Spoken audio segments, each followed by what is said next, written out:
Very good evening to all. I hope I'm audible to everyone. Good evening, sir. Okay.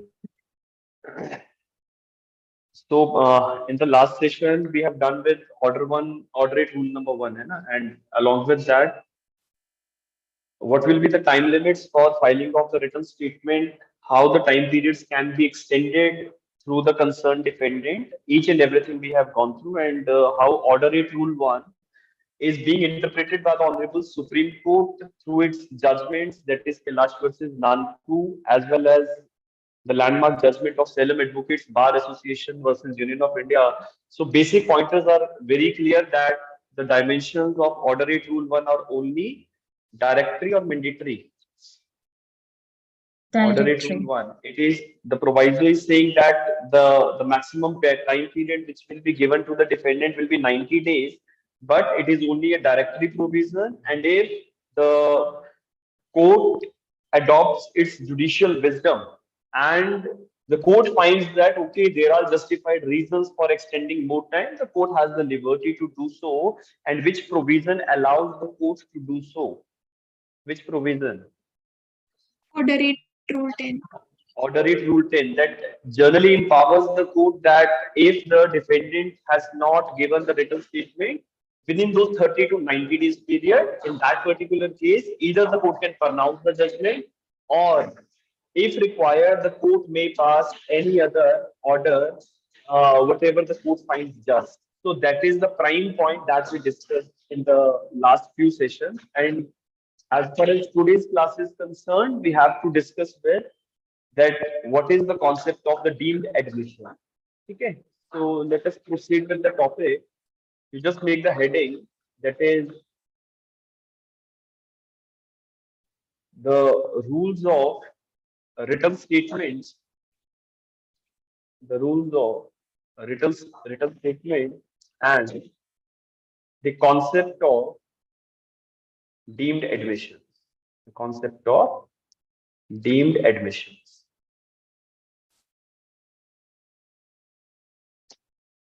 Look, before understanding the concept that is related to the deemed admissions, you people have to understand a very simple and basic point, that whenever the concerned defendant is filing the written statement in the court of law, there are certain parameters within which he has to go through and draft his plaint, draft his written statement. So now, in order 8, rule number 2 till rule number 4, these basic provisions are providing you that what will be the rules of drafting of the written statement. What will be the rules of drafting of the written statement? And if you are not following these particular rules, you are not drafting the written statement in a proper manner, it has certain consequences, and those consequences are to be taken up with reference to Order 8, Rule 5, where we understand the concept of deemed admission. Concept of deemed admissions. So, in this session for today, we have to relate these two things, like what those two things which I have jotted down on the screen. Number one is how the written statement is to be drafted by the concerned party, that is the defendant, and how the consequences are to be seen with reference to order number 8, rule number 5. So if you all people are now settled, so we can start with the discussion. Yes or no? Yes, किसी को sir. कुछ पूछना है तो पूछो. Anything if you want to have with respect to Order 8, Rule 1 or Rule 10 that we discussed in the last two sessions. If you have any doubt in that, you can mention over here. Otherwise, at the end of the class, I will take it up. Okay. So look, the basic parameter of drafting of the plate as well as the drafting of the written statement. So let us come to that firstly and see. Like, this is a plaint which is being drafted by the plaintiff. Okay, so in the draft of the plaint, there is certain parameters which the plaintiff has to follow. Like what those parameters are, किस तरीके से आप अपनी plate को draft करेंगे, इस चीज को समझने के लिए you have to go through with order 7 rule 1 of CPC. Order 7 rule 1 will tell you that what will be the process of drafting of the plaint. ये बताता है. And what those journal parameters are, without going to the provision, just try to understand in the essence. It is like this, like over here, you will name the court, like in the court of so and so person. So we can write like name of the court will be there. Thereafter, you will write the suit number, whatever is being allotted to the concerned plaintiff, suit number. And then the title of the parties will be there. The title of parties means the plaintiff as well as the name of the defendant will be there. And then the title of the suit, like under which provision, with respect to which thing the suit is being filed, like it is a suit of declaration of title, the suit is for the recovery of property and so on. Then you will mention that what are the pleadings of the plaintiff. So you will write down that the plaintiff most respectfully submits to the court. So whatever he is submitting, so initially he will start with the introductory paragraph, and then he will mention his cause of action. So whatever the allegations he is putting against the defendant, whatever the allegations he is putting, each allegation will be in the separate paragraph. So you will write down like point number 1, para number 2, para number 3, and so on. So we are taking only the basic thing that how the plate is to be drafted. What is the model of that? So you write it, mention your cause of action, then you have to mention each and every allegation in the separate paragraph, and then you will write, okay, this court has the jurisdiction, so there will be the point of jurisdiction of the court. You will mention that what is the valuation of suit, because according to the valuation, you have to deposit the court fees. So you will write down that as per the valuation, I had deposited the required court fees. Then you will mention that the suit is within the limitation period or not. So limitation reference will also be given. And then after all these basic things, you will mention that what is the relief plaintiff is demanding from the court of law. So now whatever you have written in the plaint, it is in a proper format. This is the proper format. Okay, like you have to mention your cause of action. Each and every allegation is there in a separate paragraph. You have to mention that the court has the jurisdiction to entertain the matter. You have to mention that, okay, this is the valuation of the suit. So according to the valuation, I had deposited my court fees also. So valuation, on the point of valuation, it is the suit's valuation act, court fees act, all those things will be there, on the basis of which the plaintiff will mention that what is the valuation and what is the court fees required to be deposited. Then the limitation period is there or not, and then you will mention that the relief, whatever the parties that the plaintiff is claiming, he will mention it. Now, this particular format, as I told you, people, is according to this particular provision, that is Order 7, Rule number 1. That is how the plea is to be drafted. And right now, we are on the concept that how the concept of deemed admission will be applicable. Now, after this, because the plaint has been presented to the court of law, and as in the last sessions, we have discussed many pointers, and what those pointers are, when we can say that the suit is duly instituted, कब कहा जाएगा कि किसी भी मुकदमे में जो plate court के सामने प्रेजेंट किया गया है वो प्रॉपरली प्रेजेंट हुआ है, what those provisions are. So basically, the plaintiff has to see that what is there in order 4. He has to see that, like what are the requirements of order 4. The plaintiff is required to be filed in duplicate. Order 4 is also saying that the plaintiff has to comply with the provisions of order 6 and order number 7. तो order 6 में pleadings कैसे draft की जाती हैं, order 7 में plaint की बात है, तो ये सारी चीजें आपको compilation बना के कोर्ट के सामने देनी पड़ती है कि मेरा सूट इस पूरे फॉर्मेट को फॉलो कर रहा है. ठीक है, that is the basic thing you have to write in the plaint.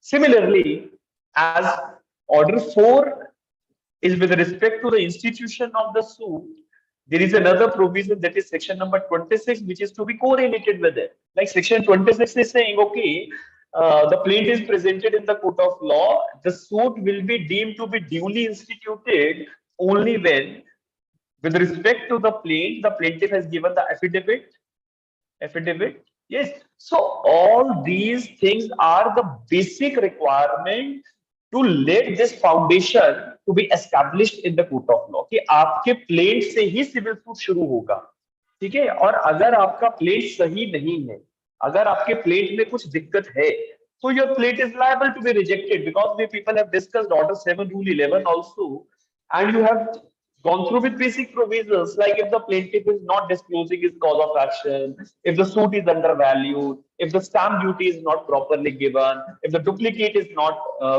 copy is not given, your plaint is liable to be rejected. So that is basically, it is the work of the proper officers of the court as well as the work of the court also to see that is the plaint which is being given in the court of law is complying with the provisions of order 4 as well as order 6 and order 7, because order 6 and order 7 are also considered to be a part of order 4 itself. If you see order 4, rule number 1, you will get to know each and everything. And along with that, section number 26 is another provision which is required to be followed. Now, after this, what will be the next stage? The next stage is like, okay, now because the plaintiff is come there in the court of law, the plaintiff has deposited the process fee, like whatever the fees is required, so that the summons will be served to the defendant. And order 7 rule 9 we people have done. So the process fee, copy of the plain paper, which is required to be given to the defendant, all those things are to be given in the court of law, and then the summons will be served. Once the summons are served, the defendant is required to give his written statement in the court of law. And this is the point where order 8, rule 2, 3, and 4 are now coming into picture.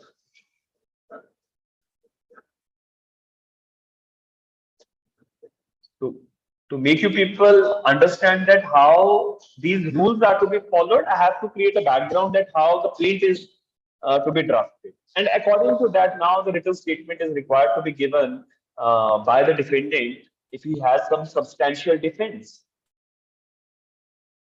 So you people just think that if the defendant makes a written statement and there is certain rules which is regulating how the written statement is required to be drafted, you have to follow. And which provisions I stated to you people? That is order 8, rule 2 till rule number 4. These provisions will tell you that how the written statement is required to be drafted. So without going to the provisions firstly, let us see that what will be the format of the written statement. What will be the format of written statement? I hope you people are getting the things, है ना? Yes or no? Yes, Ayushi. अब इसको आप ध्यान से समझना, because मैं order 8 rule 2 से लेकर रूल 4 तक वर्बैटम अभी यूज नहीं कर रहा हूँ, लेकिन आपको फॉर्मेट समझाता जाऊंगा कि कैसे कैसे आपको ये सारा काम करना है। Like in the initial part of the written statement, again it will be the same kind of a thing. Okay, you will mention the name of the court, then you will mention, okay, suit number is so and so. Then the title of the parties will be there, like who is the plaintiff. It will be written like this, like A, son of so and so person, resident of so and so is the plaintiff, versus Mr. B, that is son of so and so, resident of so and so is a defendant. Title is there after this. Okay, it is the title of parties, then it will be the title of suit. ठीक है, आप पहले parties का जिक्र कर दोगे, फिर उसके बाद आप सूट का जिक्र करोगे। तो कौन सा सूट उसने फाइल किया, like it is the suit of recovery of money और the declaration suit, whatever the kind of suit, you will mention to the court of law. Then you will mention that what the defendant is respectfully stating before the court, like whatever are the pleadings of the defendant. And then now the rules are required to be complied by the defendant. Now what those rules are required to be complied? Three basic rules. Number 1, The defendant is required to give the reply point to point, and point to point means that whatever the reply he is giving, he will give the reply para to para. Para to para. Like whatever the paragraph used by the plaintiff, in reply to that, the defendant will make a paragraph and he will give the reply to it. Like as we had made over here, like in this particular case, when the when the plaintiff was making his pleadings, the first paragraph of his pleading is related to the introductory paragraph. Introductory. So because the first paragraph is introductory and defendant has nothing to do with it, it is not at all related with cause of action. So defendant will say, okay, the content of para 1 admitted. The content of para 1 admitted. क्योंकि इससे इसको कोई फर्क नहीं पड़ेगा ना. Introductory चीज है, like plaintiff is saying that I am so and so person having so and so business, etc. and so on. So if the defendant knows everything, he will say, okay, I admit these things.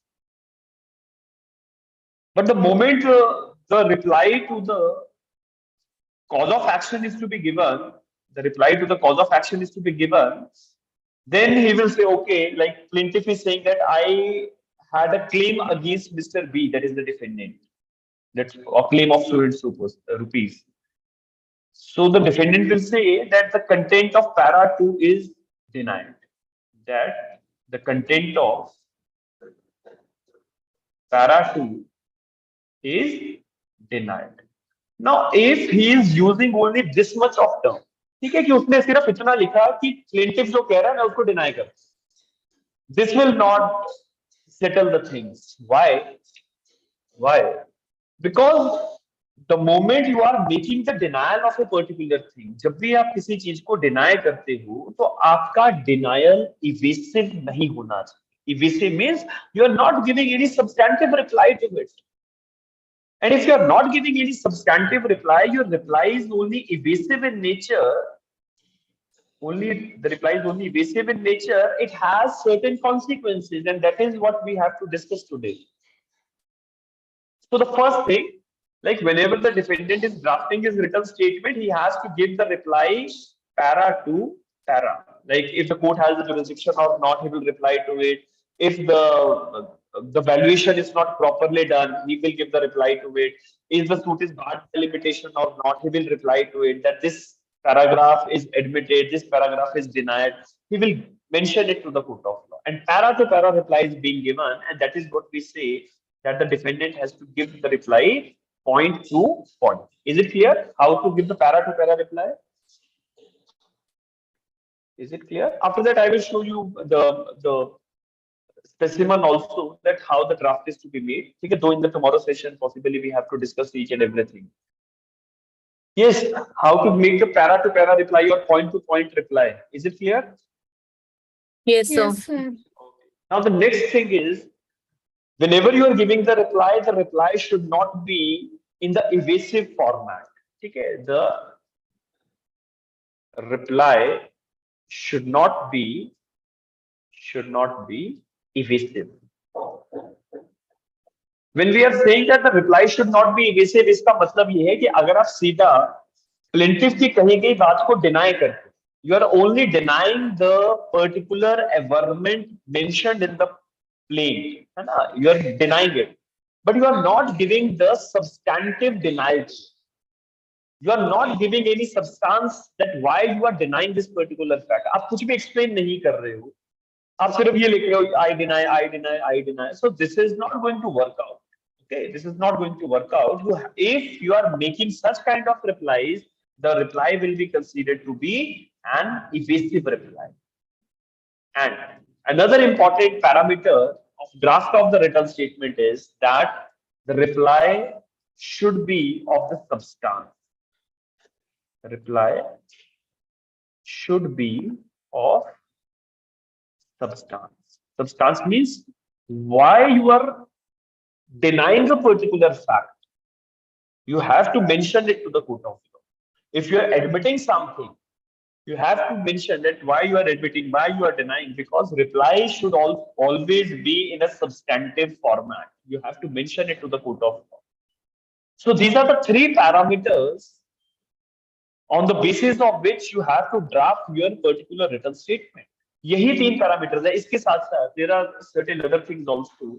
Like if you have any new ground of defense, you have to raise it specifically in the court. It should be specifically raised. It should be specifically raised. And this is something which is being taken care by Order 8, Rule 2, Rule 3, and Rule number 4. Okay, so if you just see that what is being written in Rule number 2, 3, and 4, only if you see the marginal headings, you will able to get to know that what we are talking about. If you see only the marginal headings, what is written is Rule number 2, that if any new fact is there, it should be specifically pleaded. It means if you have any ground of defense, new ground of defense, if you want to express any new fact before the court of law, you have to mention it. Like if you say that the suit of the plaintiff is barred by limitation, you have to mention it. If you are saying that the plaintiff had committed fraud against you, you have to mention it, because plaintiff is not supposed to mention all these things. And a plaintiff will not tell to the court, okay, I had committed fraud with the defendant. Plaintiff will not mention to the court through his pleading that the suit is barred by limitation. He will not do so. अपने पैर पे कुल्हाड़ी थोड़ी मारेगा.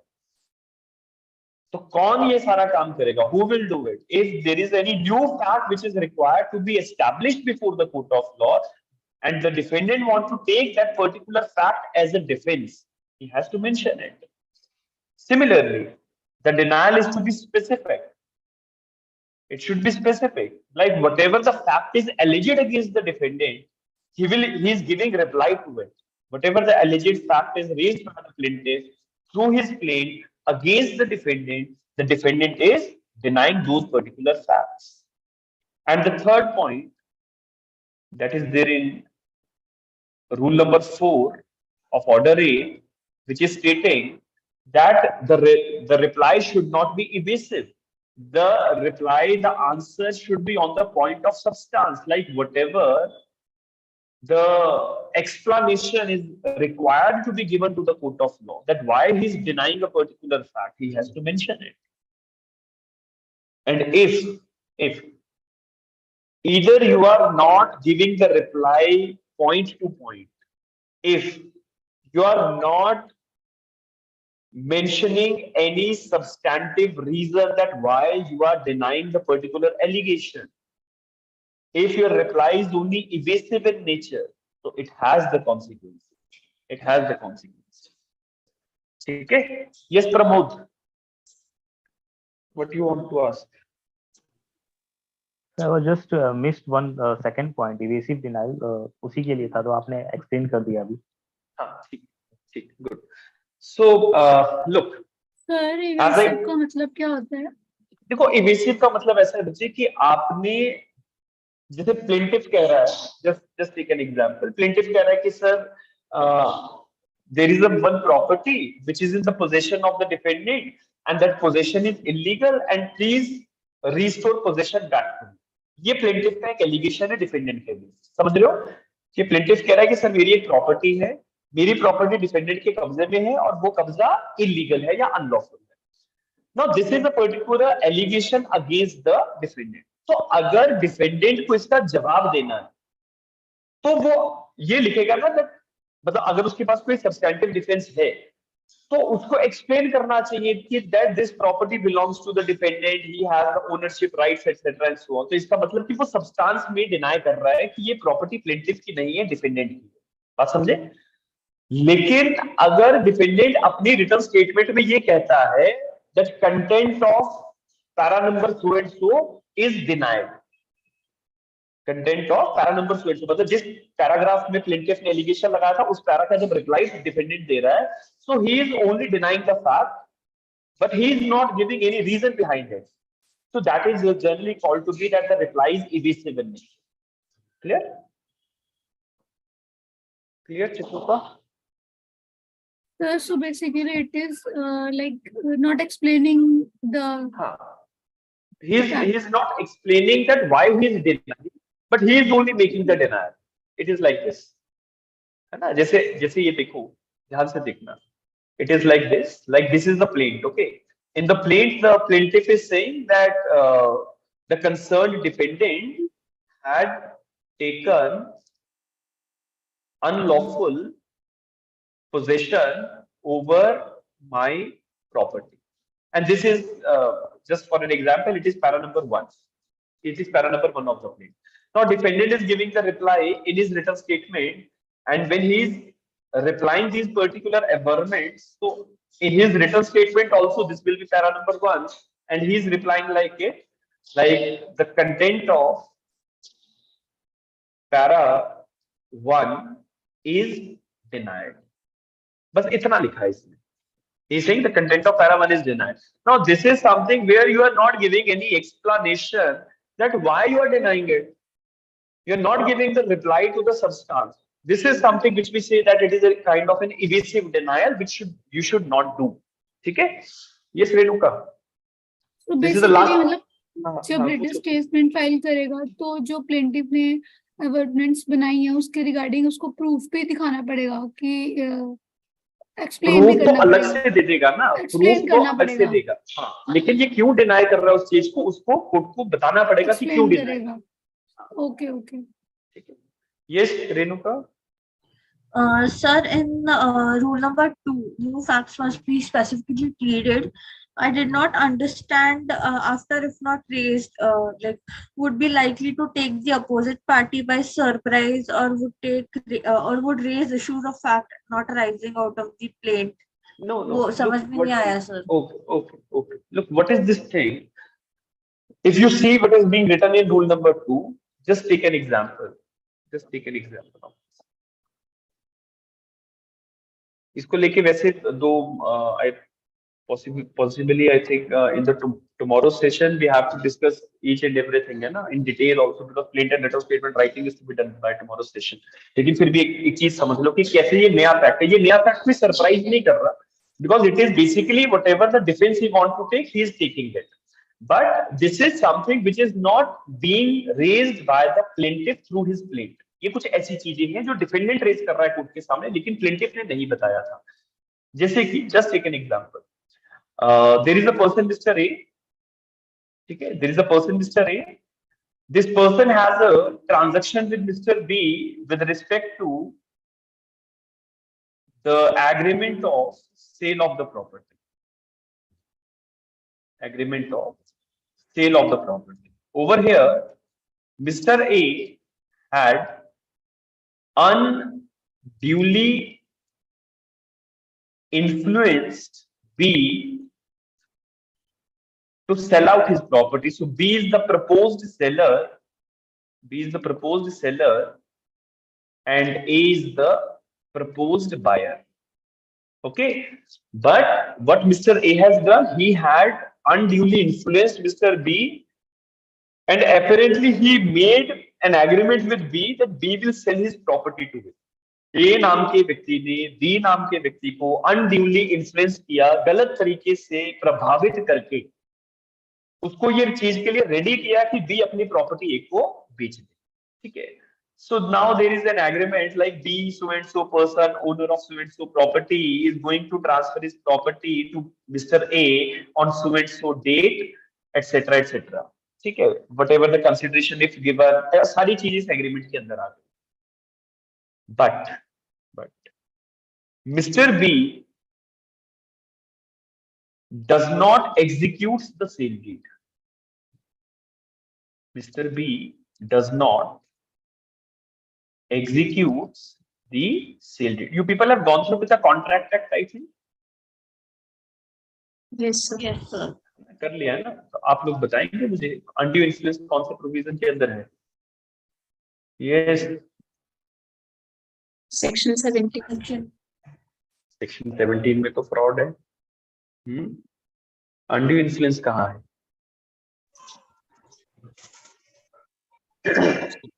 कितना revise किए हैं? चलो, anyhow, it is in section number 16 of the contract act that how the undue influence can be there. ठीक है, रिपीट करा करो, रिवीजन के बिना बात नहीं बनेगी. ठीक है, so Mr. B does not execute the sale deed. So what Mr. A can do? Yes. What Mr. A can do if the sale deed is not executed in his favor? Specific performance act कर लिया आप लोगों ने? Yes, sir. Specific relief. Can you Should I repeat this particular example? Yeah, no. Your question, sir. Okay, my question was very simple, that if B does not execute the sale deed in the favor of A, then what suit can be filed by Mr. A against Mr. B? The specific performance. Okay, so let us write over here that A filed a suit for specific performance of the contract. Okay, and now this suit is being filed in the court of law. Who is the plaintiff? Who is the plaintiff? Mr. A. So A ने अपनी pleadings में क्या लिखा? What he will write? What he will write? That we entered into an agreement on so and so date. Thereafter, it was decided that the sale deed will be executed on so and so date. आप लिखोगे ना कि date of agreement क्या थी? You will mention that what is the date for execution, date for execution of sale deed. You will mention that what is the amount of consideration fixed, etc. So whatever the terms of the agreement was, the plaintiff will mention it to the court of law, and the plaintiff will say, okay, this court has the jurisdiction to decide the matter. Plaintiff will say, okay, sir, the suit is filed within the limitation period. The plaintiff will say that the suit is properly valued and I had deposited the court fees. So he will say, sir, kindly grant me relief. ठीक है, आप court से कुछ मांगने आए हैं तो आप रिलीफ क्लॉज में मेंशन करोगे और क्या मांगोगे? That the suit should, the contract should be specifically performed. Now this plaint is there in the court of law. Summons were issued by the court to the defendant. Summons defendant comes to the court. Okay, defendant comes to the court. Defendant will give the reply in his written statement, and whatever the allegations are raised by the plaintiff, that the defendant had breached the contract. So the defendant has the matter of right that he will give the reply to it. उसको जवाब देना है. But is it not that in this particular case, the defendant was unduly influenced by the plaintiff at the time when the agreement was done? Yes or no? Yes or no? Yes, Renuka? sir. Defendant will say, he will plead this in the court of law through his written statement that, sir, Mr. Plaintiff had unduly influenced me. So we have a fiduciary kind of a relationship. Now, whatever the fiduciary kind of a relationship between these two persons, that is a matter of fact, like whether these two persons are related to each other by any means, etc. So he will mention it.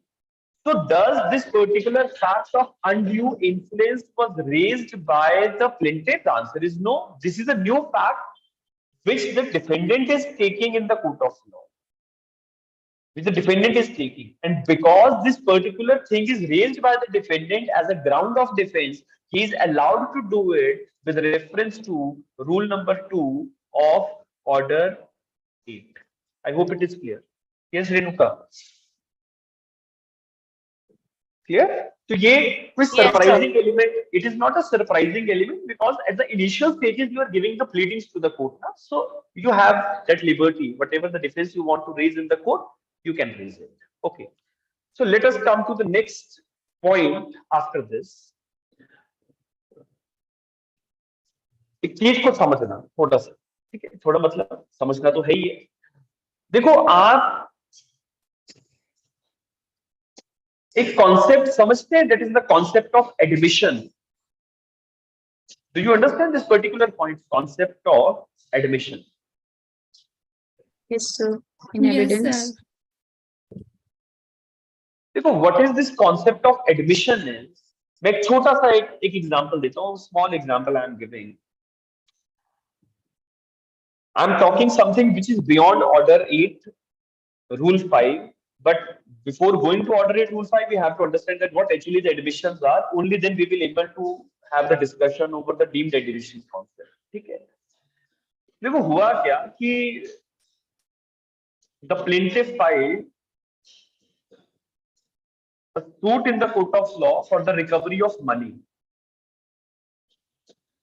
The suit is for the recovery of money, and just take a hypothetical figure that the amount which he want to recover from Mr. Defendant is rupees 50,000। ठीक है, 50,000 रुपए की recovery का case plaintiff की तरफ से defendant के against आया है। The amount of 50,000 the plaintiff want to recover from Mr. Defendant। Now the plaintiff filed the plaint as per the format, then the summons served to the defendant, defendant comes to the court of law and he gives the reply to it that I admit the claim। This is something which is being written by the defendant in his written statement। So when the defendant is admitting something, what it means? Do there is any controversy now? You people tell me. No, sir.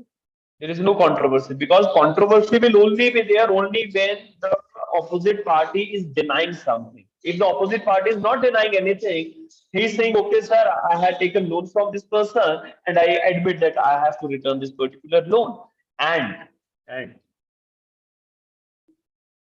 the fact which is admitted need not to be proved। This is the concept which is there in section number 58 of Indian Evidence Act।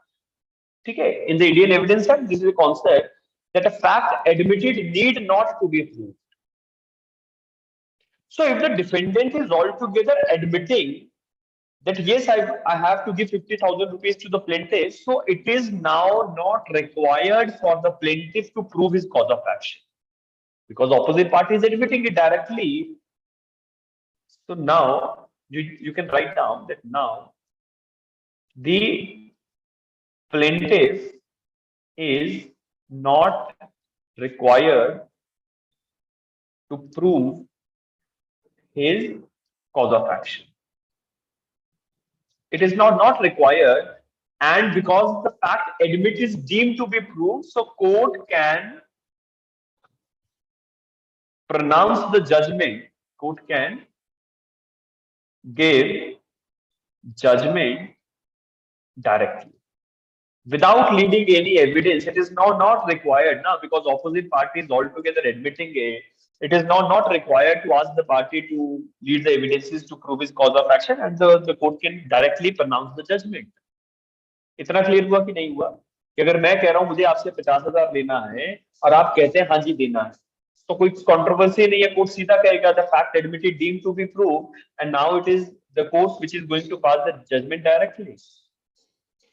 but sometime what happens, ध्यान से समझो, but sometime what happens that despite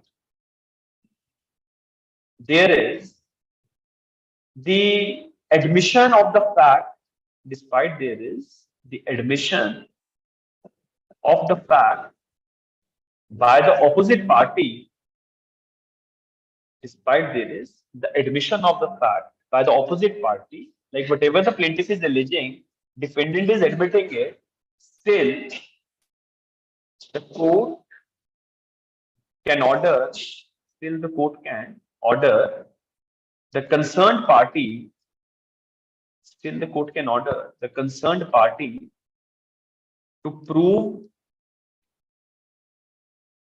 his cause of action.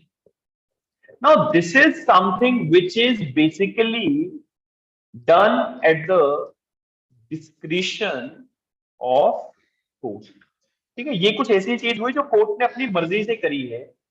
अगर आप ऐसा नहीं भी करते तो आप डायरेक्ट जजमेंट दे सकते थे, but sometimes you are having a doubt like I don't know whether the plaintiff whatever he is saying it is fine or not, we don't know why the opposite party is admitting it, किस तरीके से influence तो नहीं कर दिया है, question तो application नहीं हुई जिससे उसने एडमिट ही कर लिया. So let us order the plaintiff to prove it. So in this particular case, if you people see what is there in section number 58, just give me 1 second.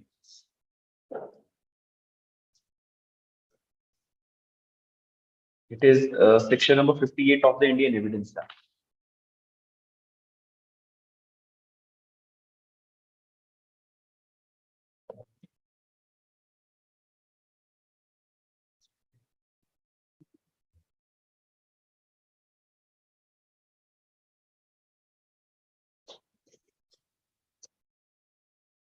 Look what is written, that this section is of Indian Evidence Act. No fact need to be proved in any proceeding which the parties thereto or their agent agree to admit at the hearing or before the hearing, or they agree to admit it by writing under their hands, or by any rule of pleading in force at the time which is deemed to have admitted their pleading. So this is basically something which is far beyond the example we are discussing, but only one thing which you people have to understand, that no fact need to be proved in the proceeding which the party has agreed to admit at the hearing. Or before the hearing means the party has given the written statement and he has admitted something. But still, the court has the discretion. What the discretion the court has, that the court can require the facts admitted to be proved otherwise than by such admissions. कि बेशक सामने वाली party ने admit कर लिया, लेकिन फिर भी कोर्ट कह सकता है कि जो आप कह रहे हो उसको आप प्रूव करें. Please prove whatever you are raising before the court of. No this is, अब ये 58 में चले जाना, 58 ऑल टुगेदर बहुत सारी चीजों की बात कर रहे हैं. ये एविडेंस एक्ट का एक प्रोविजन है जिसको हम रिलेट कर रहे हैं.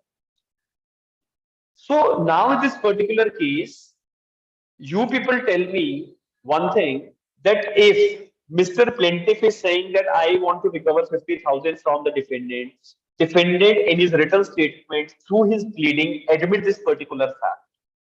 Now generally it is not required, because something which is admitted by the opposite party is considered to be proved. माना जाएगा कि plaintiff ने जो 50,000 का क्लेम किया था ये कोर्ट में प्रूव हो चुका है. And this is something which is being correlated with section 58 of the Indian Evidence Act. But still the court has one discretion. What? That even though the defendant is admitting something, the court can order the plaintiff, okay, Mr. Plaintiff, though the defendant is admitting your claims, but we are of the opinion that you have to prove your cause of action. So court has used this discretion, that is according to section 58 proviso of the Indian Evidence Act. And the moment the court orders the plaintiff to prove his cause of action, the defendant has to lead the evidences with that particular regard. So this is basically the concept of admissions which you people have to understand firstly. इतना समझ गए कि नहीं समझे? Yes or no? Yes, sir. Yes or no? Be quick, है ना? आज class भी लंबी चलेगी, ध्यान से धैर्य के साथ बैठे रहो. अब हम बात करेंगे डीम्ड एडमिशंस के कॉन्सेप्ट. ठीक है, let us talk about the concept of deemed admissions.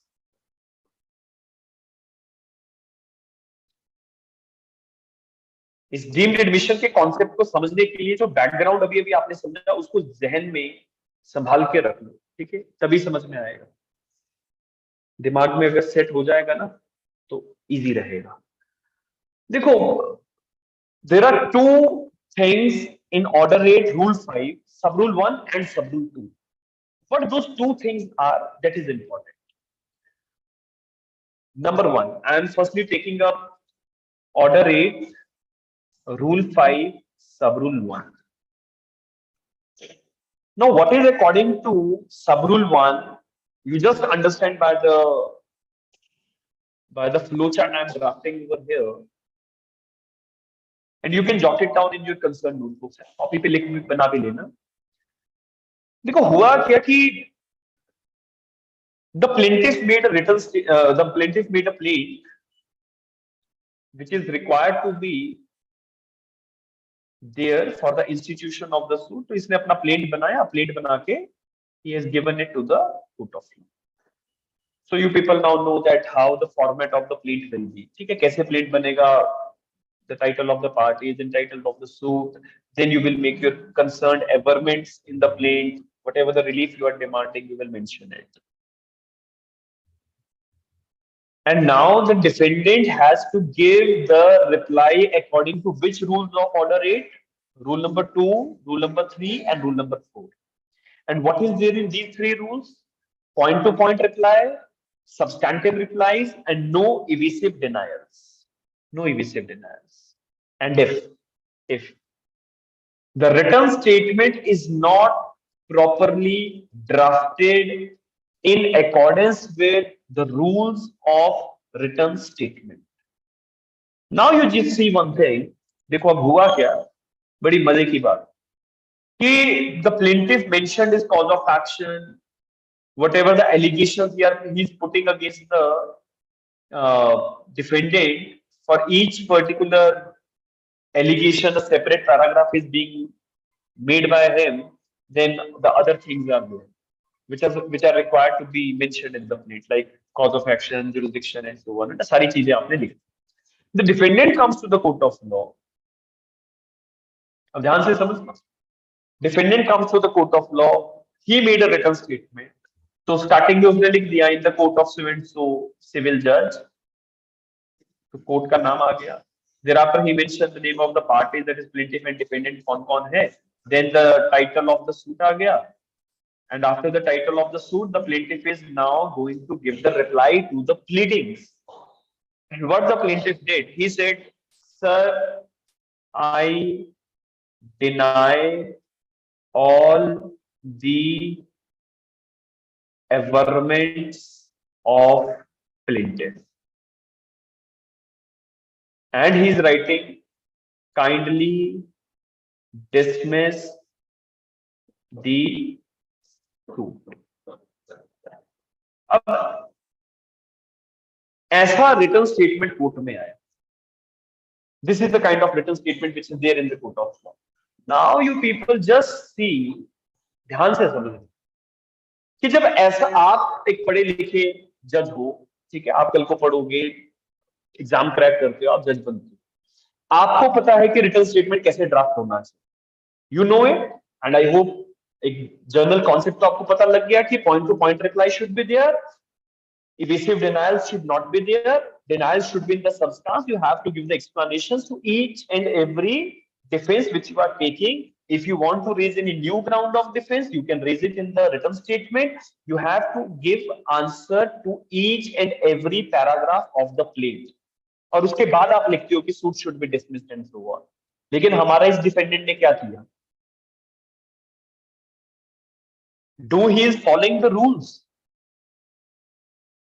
Do he is following the rules? The answer is no. He is saying, "Sir, I deny everything. Sir, please dismiss the suit." अरे जज बोलेगा भैया कहां से कानून की पढ़ाई पढ़ ली तुमने? He will say that from where you have done your LLB, Mister, you don't know how to make the written statement. And this is something which is very important.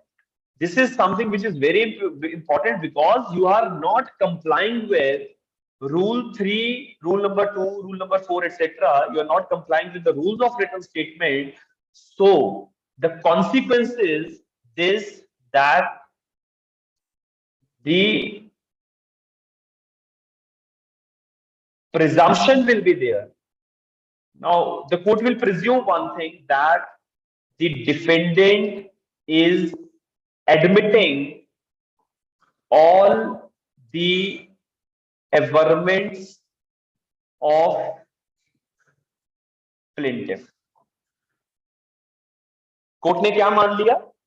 What the court is assuming, that the defendant is admitting all the facts which are mentioned in the plaint. बेशक वो deny कर रहा है, लेकिन because the denial is not according to the rules settled by CPC, this is where the concept of deemed admission is now going to apply. This is the concept of deemed admission. And we are assuming that the defendant is admitting everything. And because it is an admission, it is an admission from the side of the defendant, so we can pronounce the judgment directly whatever the plaintiff is stating in his plaint. कहने का मेरा मतलब ये है that कि जब plaintiff ने अपना plaint बना के दिया, उसने बहुत अच्छे से अपना फॉर्मेट ड्राफ्ट करके दिया, तो डिफेंडेंट की जिम्मेवारी बनती है कि वो भी रिटन स्टेटमेंट को सही तरीके से ड्राफ्ट करके कोर्ट में दे. अगर वो नहीं करता है, क्योंकि हमारी सिचुएशन में जो the thing which we had drafted, he is not giving the reply point to point, he is not giving the reply in the substantive format, he is giving the evasive replies. So in that particular case, we are assuming that ऐसा हुआ नहीं है तो वो मना ही कर रहा है, लेकिन we are assuming that the defendant is admitting all the pleadings of the plaintiff. This is the concept of deemed admission. And because it is a deemed admission, you people tell me, a fact admitted Need not be. need not to be proved. Fact admitted, though it is a deemed admission, fact admitted need not to be proved. So, as I told you people, like there is something which is there in the Indian Evidence Act also, and if you see one line of the Indian Evidence Act in section number 58, ध्यान से समझना इस section की line को, ये एक line में पढ़ रहा हूँ section 58 से, this one, that no fact need to be proved in any proceeding. No fact need to be proved in any proceeding which, by rule of the pleading in force at the time when it is deemed to have admitted by their pleadings. Indian Evidence Act, section number 58 is saying that if there is any rule of pleading in force at the time and they were deemed to have been admitted by their pleadings, it means it is talking about Order 8, Rule 5. Order 8, Rule 5.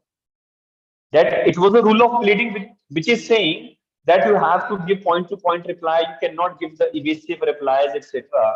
And if you are doing so, then it is a deemed admission concept that is deemed to have been admitted by their pleading. मतलब plaintiff defendant ने जब अपना written statement court में दिया, जो उसकी pleading है, माना जा रहा है कि वो हर चीज को admit कर रहा है क्योंकि उसने सही से written statement बनाया है.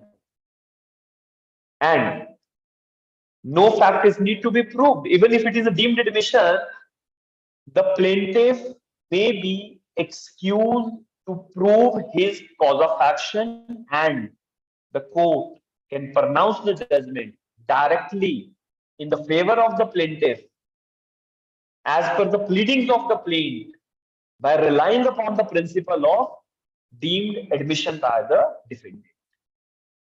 बात समझे कि नहीं समझे? समझ गए? दूसरी चीज, just give me one second. हाँ बोलो. So court will not say to the defendant that why are you doing so and all this. So court that is the, it is not the court's duty. Okay, I got it.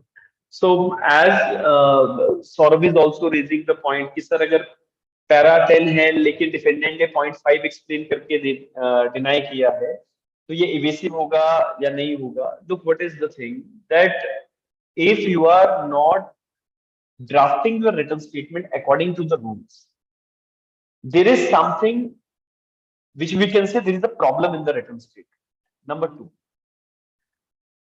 though the court is so harsh that the court is going to adopt the principle of deemed admission directly and the court is going to pronounce the judgment against the defendant, the thing is not like that. Because the court has to see that what is the interest of justice, whatever is required in upholding the interest of justice, the court will pass such orders.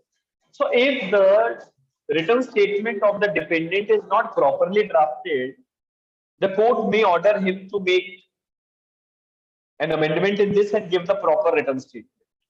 The court will give him time.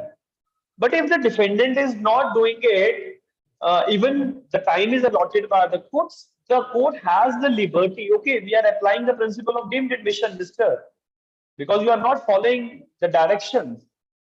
So the CPC should not be given the very strict interpretation, as you people already know. But you cannot abuse the process because court is giving you the time, still you are not doing it. And there the defendant has to face the consequences. ठीक है, तो defendant को या तो हम plate को सुधारने के लिए कह देंगे, either we will order him to make an amendment in the written statement, and if he is not doing so, he is adopting the dilatory tactics, he is not doing it with a mala fide intention, the court has the liberty, because we cannot allow the defendant to abuse the process. And that is where order 8 rule number 5 sub rule 1 will be going to apply, and the court will see, okay, now we are going to apply the concept of deemed admission. It will be assumed that you are admitting each and everything whatever the plaintiff is stating through his averments.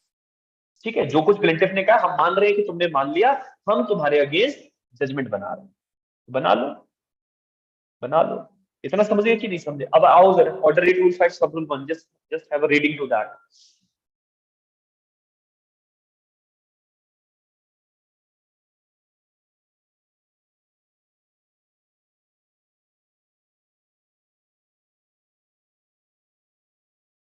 It is saying that every allegation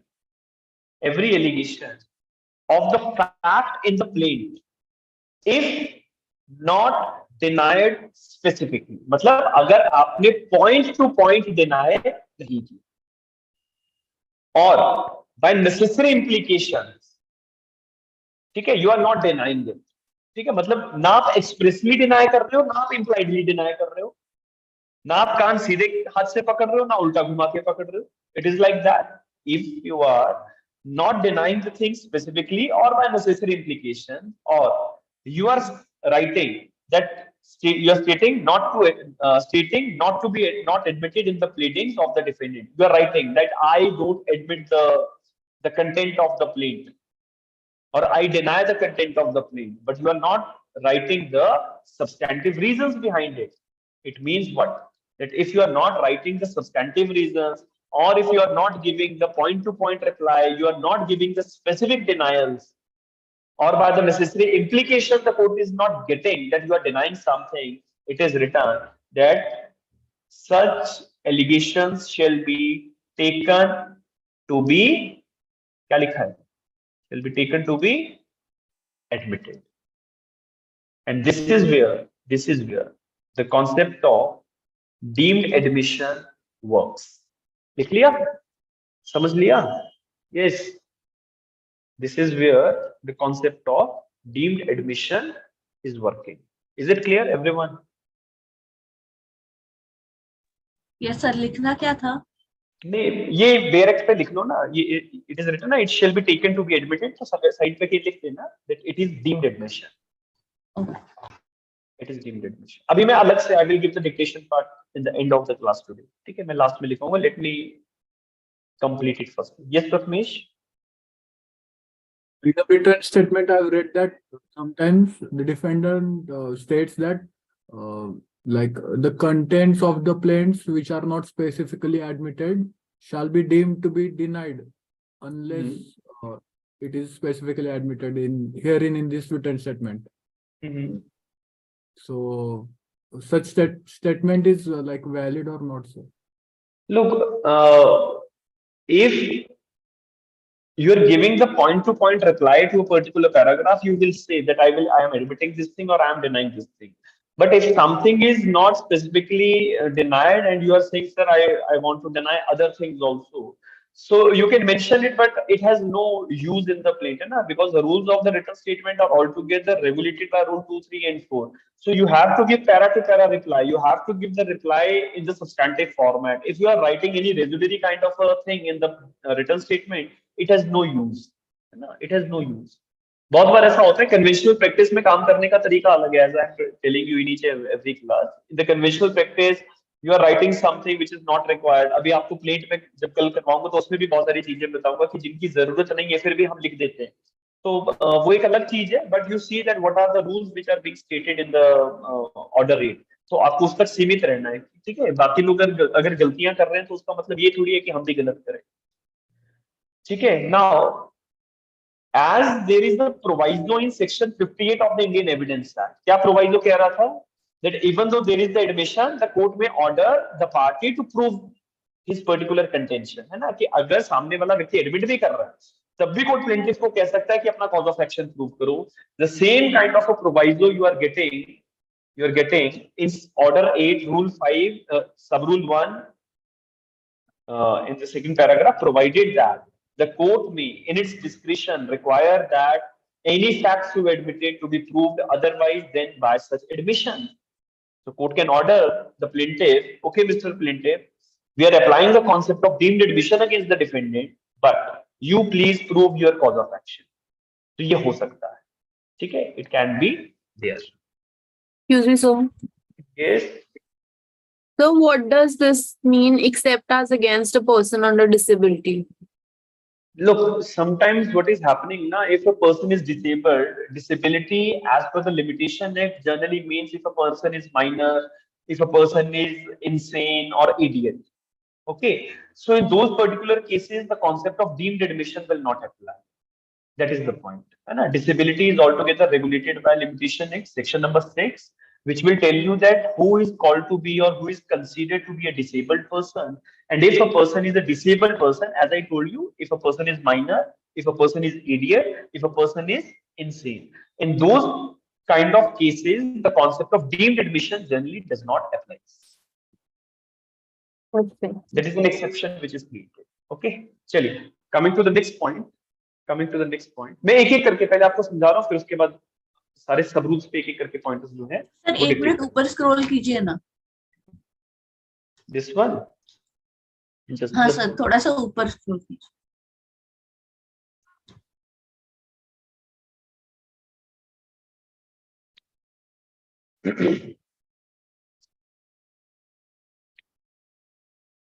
okay sir done. ठीक,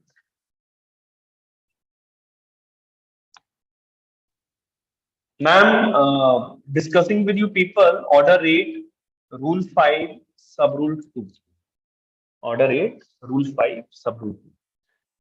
It is a kind of a different thing, though related again with the concept of deemed admission. उसी का एक segment है। क्या इसमें लिखा गया है? Just understand with the flow chart only. Flow chart copies पे बना लेना, dictation part में बाद में दे रहा हूँ। You file the plaint over here. After this, summons were served to defendant. Now, once the summons were served, the court has already fixed the date of hearing, and over here, the defendant is supposed to come with his defense in the court of law. ठीक है, defendant को आज court में अपना जवाब देना था, but two possibilities can be there. Number one, that defendant does not appears and gives his written statement. Defendant does not appears and gives his written statement. तो ना वो कोर्ट में आया, ना उसने written statement दिया. And there can be another possibility, like defendant appeared before the court of law.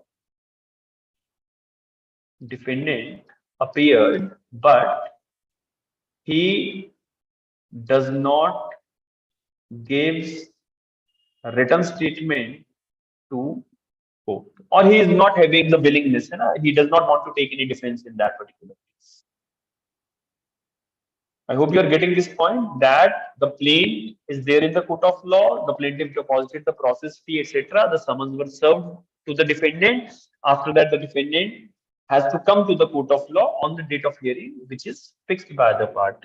Now, on this particular date of hearing, two possibilities can be there. Number one, the defendant does not appear and he does not give his written statement. Another possibility that defendant appeared but he does not give his written statement. तो एक चीज में क्या हुआ कि वो court में आया भी नहीं और रिटर्न स्टेटमेंट भी नहीं आया. मतलब कभी कभी आप वकील को भेज के you are having the engagement of the counsel and the counsel is giving written statement. So either that thing can be there, या फिर यहाँ पे वो भी नहीं हुआ, ना तो वो खुद आया ना रिटर्न स्टेटमेंट लेके आया. और दूसरी पॉसिबिलिटी है that defendant appeared, defendant is coming to the court but he is not willing to give his written statement in the court of law. और तीसरी एक और पॉसिबिलिटी कि मान लो कोर्ट में आ गया और रिटर्न स्टेटमेंट भी दे देता है. तो अगर written statement he is giving in the court of law, the court will proceed with the matter. तो हम उसमें नहीं जा रहे अभी, ठीक है, we are not doing in that particular situation. Now just अगर आप साथ साथ बना रहे हो तो इसको लिख लेना that if the defendant does not appear on the day called on for hearing as per rule 1, under which provision of CPC the court is empowered to pronounce judgment against the defendant. Yes, I'm asking to you people.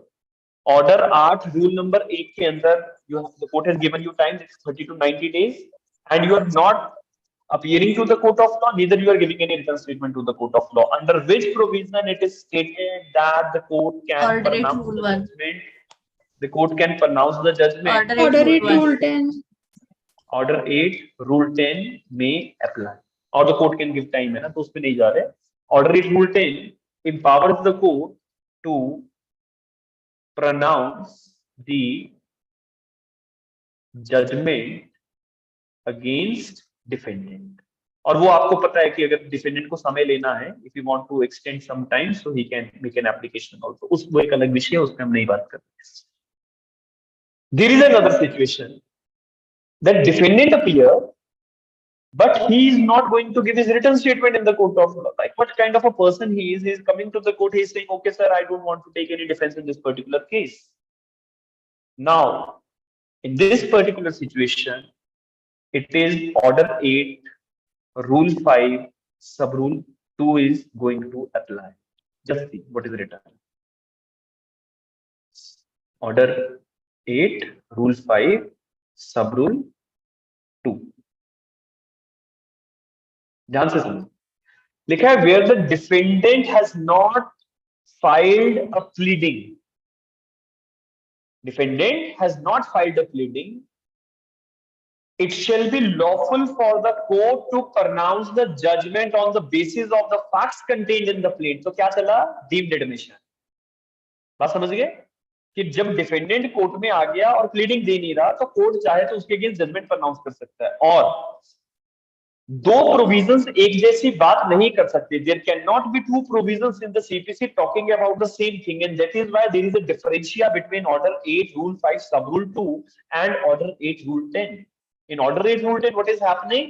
That the defendant is not coming to the court, neither his defense is coming in the court. So in that particular case, order 8 rule 10 will be applicable, as you people understood right now. And in the other case, the defendant has came to the court, but he is not filing his written statement. In that particular case also, what the court will assume, that is the concept of deemed admission by defendant. Concept of deemed admission by defendant, and the court can pronounce the judgment against defendant. The court can pronounce the judgment against defendant, and this pronouncement of the judgment is done according to which provision? Order 8, rule 5, sub rule 2. Order 8, rule 5, sub rule 2. But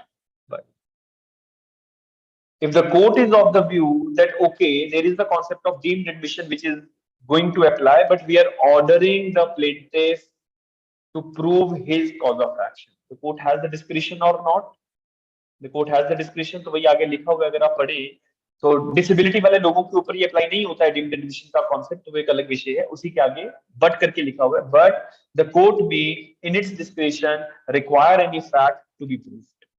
तो court जो है plaintiff deemed admission हो गया, defendant is not giving the written statement, but still the court can order the plaintiff, okay, Mr. Plaintiff, you please prove your cause of action in the court of law. So that is done according to the discretion of the court. अगर court ये नहीं भी करता है तो भी कोई दिक्कत वाली बात नहीं, ठीक है। डायरेक्ट अगर जजमेंट देना है, डायरेक्ट जजमेंट भी दे सकते हो, प्लेंटिफ को प्रूव करवाने के लिए कहना है तो वैसा भी कर सकते हो, ठीक है। both the things are possible, but the concept of deemed admission does not apply where the person, that is the defendant, is under any disability, that is he is of unsound mind, he is insane, he is idiot. So it is quite possible that he is not able to give the proper reply, etc. So court will manage the things accordingly.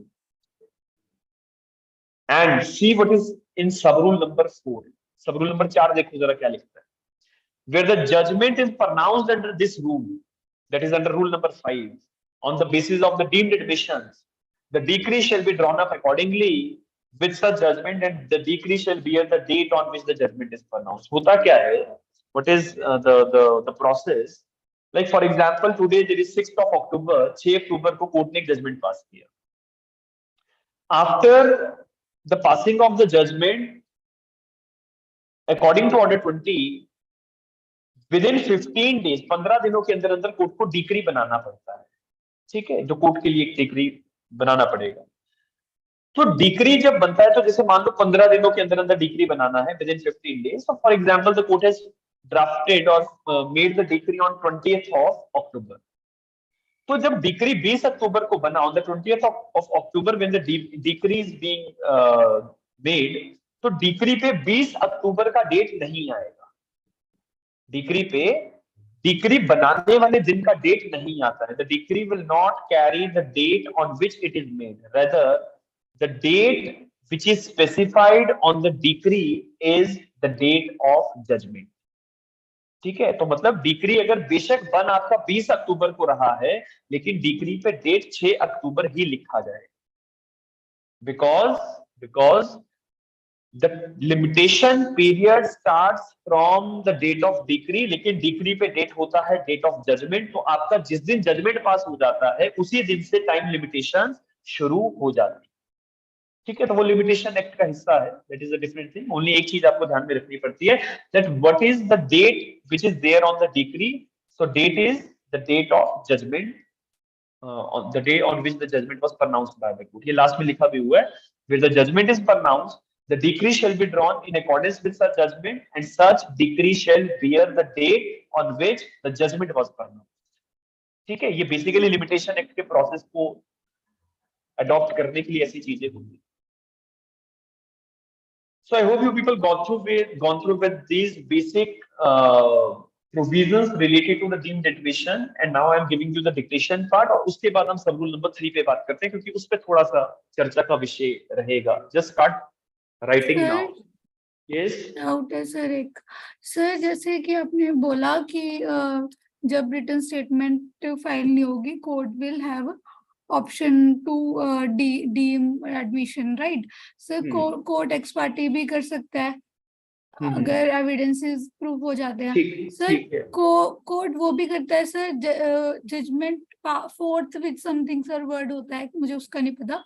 तो sir वो क्या होता है? Fourth with, देखो जैसे मैंने plane court में file किया, आपको बुलाया गया था अगली तारीख पे, आप कोर्ट में आपने रिटन स्टेटमेंट नहीं दिया, ठीक है, you have not given the written statement, तो आपके अगेंस्ट डीम्ड एडमिशन का कॉन्सेप्ट अप्लाई हो गया. आप कोर्ट में आए हो लेकिन आप रिटन स्टेटमेंट नहीं दे रहे, तो सब रूल 2 अप्लाई हो गया आपके ऊपर कि मेरी लिखी गई बातों को आप एडमिट करते. कोर्ट चाहे तो उसी टाइम मेरे फेवर में जजमेंट बना दे, जिसको कहते हैं the court can pronounce the judgment forthwith, जिसको हम डायरेक्ट एक्स पार्टे भी कहते हैं. If you people can recall, जब हमने रेज़ जुडिकाटा पढ़ा था तो वहां पे ये पॉइंट हमने पढ़े थे, direct ex Partey and x Partey after evidences कहा था. तो अगर कोर्ट को उसी समय जजमेंट देना है तो कोर्ट कैन गिव, या फिर कोर्ट ये कह सकता है कि mister Bhargav you must prove your cause of action. तो अगर कोर्ट ने मुझे मेरे कॉज ऑफ एक्शन को प्रूव करने का ऑर्डर दिया है तो I have to lead evidences in the court, and then if I am able to prove my cause of action, then the court will pronounce the judgment in my favor. वो एक ex parte after evidences है, plaintiff evidence, दोनों में ही ex parte होता है ना. Basically दो तरह के एक्स पार्टीज हैं, एक एक्स पार्टी सिंपल एंड एक है एक्स पार्टी डायरेक्ट, जिसके अंदर बोलेंगे कि जजमेंट पास फोर्थ विद, जो कि प्लेंटिफ के फेवर में होगी. एग्जैक्ट, ठीक है. Okay okay sir. सर इसमें फिर तो रेस जुडिकाटा भी लगेगा ना? अरे उस पे रुक जा, ठीक है, हैव सम स्टेबिलिटी, वो हमने वहां पे भी डिस्कस किया था, अभी मैं लिखवा रहा हूँ एक एक करके कि अगर डायरेक्ट एक्स पार्टी है विदाउट लीडिंग एविडेंसेस तो it can not be called to be heard and decided, res judicata will not apply. लेकिन if the ex parte judgement is there after the plaintiff evidences तो it is a matter which is heard and decided and res judicata will be applicable. तो वो हमने पहले discuss किया है ना, ठीक है। चलिए let's have the dictation part and उसके बाद हम सब रूल नंबर 3 पे बात करते हैं। Yes Karishma.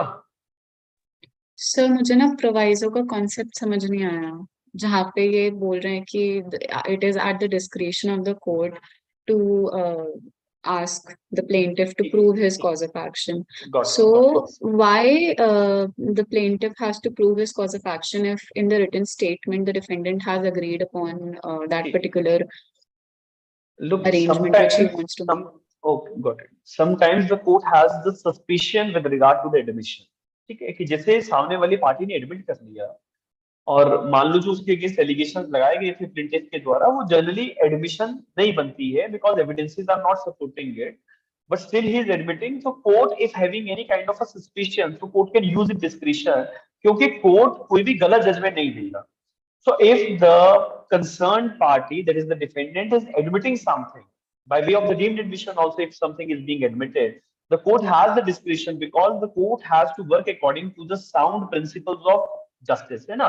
So if the court has any suspicion, like how this person can admit the things, the factual position is something different. So court can order the plaintiff, okay, Mr. Plaintiff, you prove your cause of action. तो वो एक अलग चीज है, हर case में नहीं होता, लेकिन अगर कोर्ट को करना है तो कोर्ट कर सकता है, ठीक है, वो चीज है। तो ये केस टू केस डिपेंड करेगा ना, कि मतलब अगर ज्यादा ही कुछ मैटर बड़ा है तो मतलब जैसे कि अगर रिलीफ ज्यादा क्लेम कर रहा है and he is like the other party the defendant is agreeing upon it, तो उस केस में फिर वो सस्पिशन अराइज कर रहा है।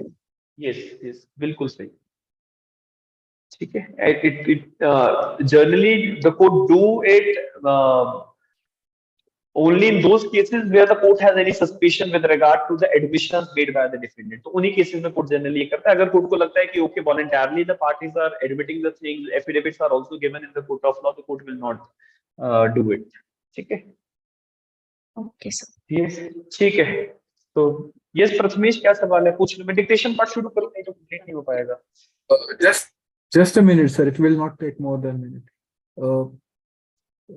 Sir, under that proviso, if court has discretion to ask plaintiff to prove his case, but court, if a situation comes that court has no suspicion and like decides the case, and but the concept that the res judicata, that so the judgment is passed without a hearing or without any trial, so it will, the concept of res judicata will not be applicable to that, right? Will not apply, है ना, because it cannot be called to be that matter is heard and decided. Matter is called to be heard and decided only when the court has proceeded with the trial, the court has taken the evidences on record. If no evidence is being recorded of either of the party, how you can say it is heard and decided? And if something is not heard and decided, it is something which is beyond the parameters of section number 11. Yes, and sir, in same situation, the court asks to ask plaintiff to prove his case, and plaintiff does that, and but can plaintiff ask the court to, like, hear his matter or hear his evidence? No, look, it is altogether the discretion of the court. Now, that court will order the plaintiff that you have to give your evidences in the court. You have to prove your cause of action. The plaintiff cannot say, sir, please take my evidences. He cannot do so. It is the discretion of the court, not the discretion is not to be applied on the applications of the party. Okay, the plaintiff is altogether getting the benefit. Now he is getting the forthwith judgment. Okay. तो जहाँ पे proviso apply होगा वहां पे फिर वो case finally heard and decided के under आएगा। यस यस, बिकॉज अभी उसमें मैंने सब रूल 3 अभी ओपन नहीं किया है, तो जनरली जब भी कोर्ट एविडेंसेस रीड करने का ऑर्डर देता है तो वो फिर फाइनली हर्ड एंड डिसाइडेड की कैटेगरी में स्विच करना है, ठीक है। सब रूल 3 उसी से रिलेट करना है मुझे, तो उस पर थोड़ा सा रुक जाओ आप लोग, ठीक है। एक बार डिक्टेशन लिखवा देता हूँ, नहीं तो कंप्लीट नहीं हो पाएगा। ठीक है. So just start writing. That is on sub rule 1 firstly. That is rule 5 sub rule 1. I have written one line. That is as per rule 5 sub rule 1. Be quick है ना, अभी 15-20 मिनट है और एक सब rule भी discuss करना है. As per rule 5 sub rule 1, if the fact of the plea is not specifically denied, or the denials made by the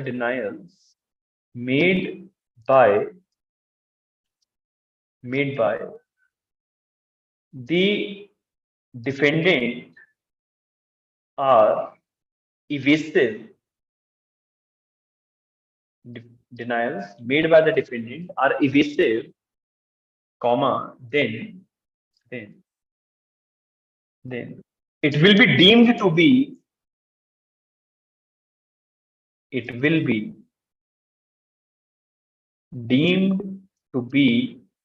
that the defendant is admitting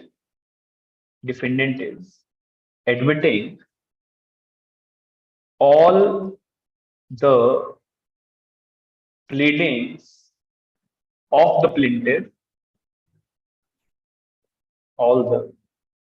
of the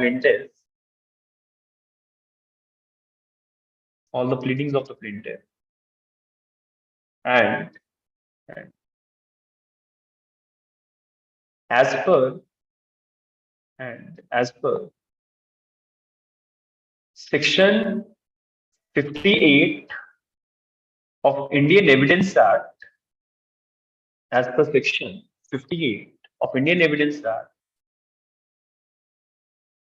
any fact, comma लगा के लिखेंगे, any fact which is admitted by the opposite party, any fact which is admitted by the opposite party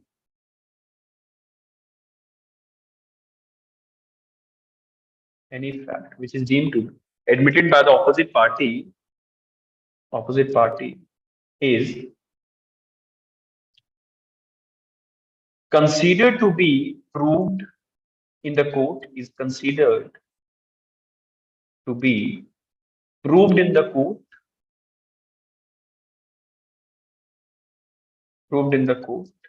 and hence the court may pass the judgment,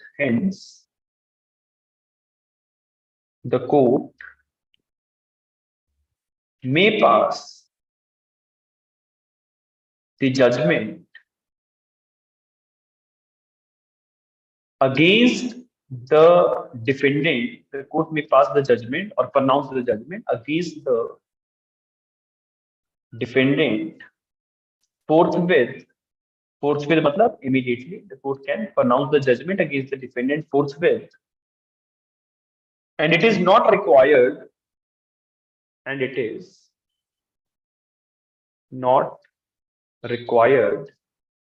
to record the evidences of the plaintiff also. It is not required to record the evidences of the plaintiff also. Full stop. However, as per the proviso of section 58 of the Indian Evidence Act, as per the proviso of section 58 of the Indian Evidence Act, as well as Order 8, Rule 5, Sub Rule 1 proviso, as well as Order 8, Rule 5, Sub Rule 1 proviso,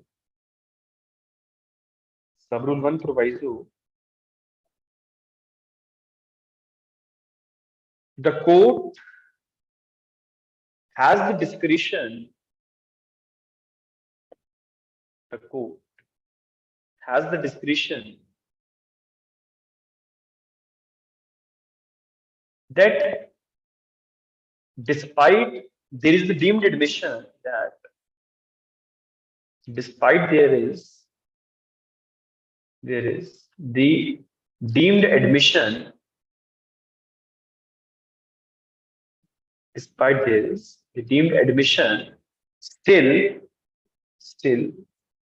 the court can require the court can require the court can require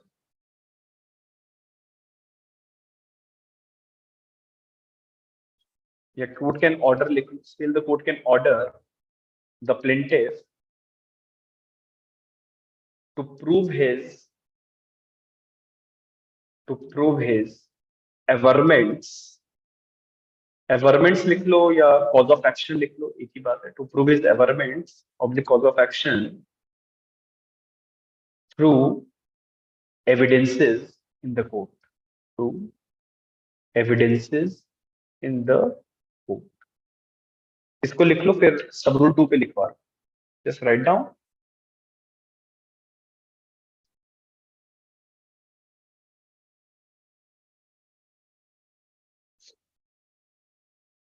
Once you are done, please let me know. I had a doubt, sir. हाँ पूछिए, एक minute इसको complete होने देते हैं. नहीं sir, I wanted to ask in what you made us write. This is primarily that even if there is the concept of deemed admission,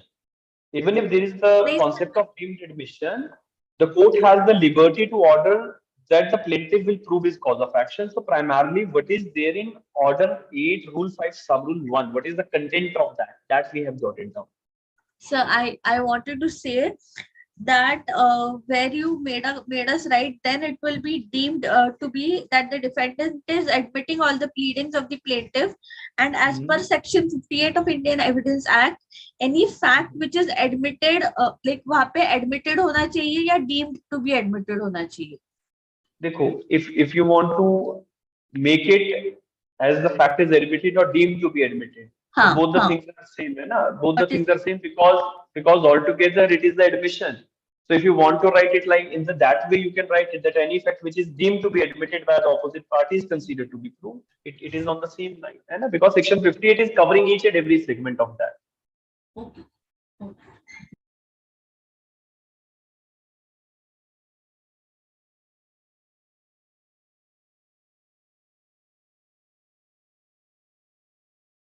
Once you are done with this particular part, please let me know.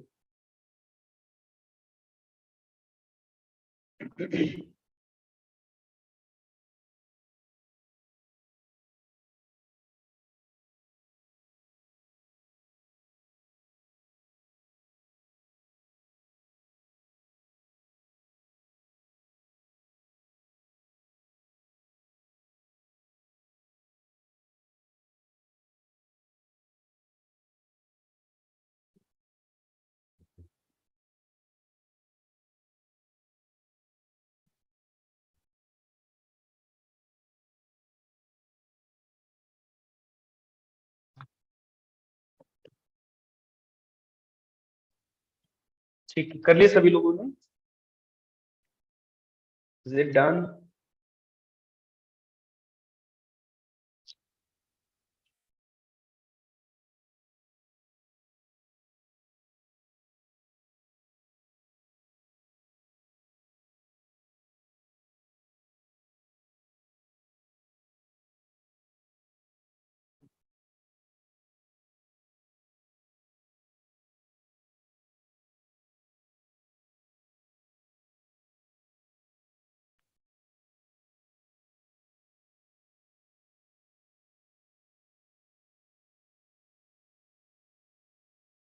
Yes, is it done? Please. Yes, sir. ठीक है, सभी लोगों ने किसी का छूट गया तो बता दो. If everyone has done, so I'm writing the next part, that is sub rule number 2. It is order 8, rule 5, sub rule 2. Just write down that if the defendant does not file the written statement, if the defendant does not file the written statement, in that case also,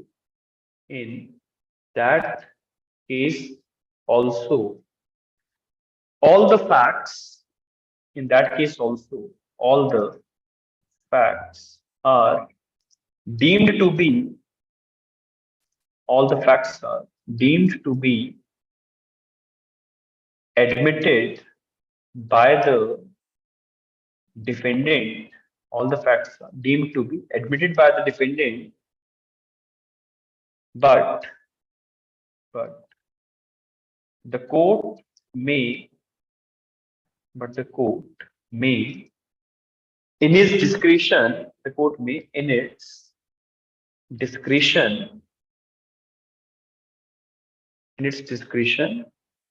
require the plaintiff to prove any of the fact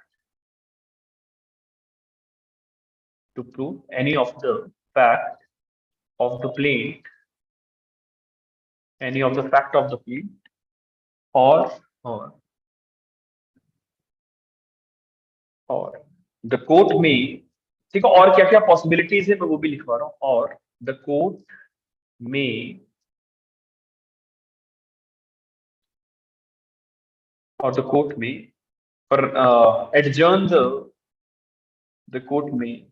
adjourn the matter to the next date of hearing. The court may adjourn the matter to the next date of hearing. तो court बहुत ज्यादा harsh नहीं है, तो court कभी कभी समय दे देता है कि अगर डिफेंडेंट अब्यूस नहीं लेके आया या कोर्ट में नहीं आया तो court is going to give the time. ठीक है, द कोर्ट में adjourn the matter to the next date of hearing, or the court may pronounce the judgment. The court may pronounce the judgment against the defendant. The court may pronounce the judgment against the defendant forthwith by applying the principle of deemed admission. By applying the principle of deemed admission.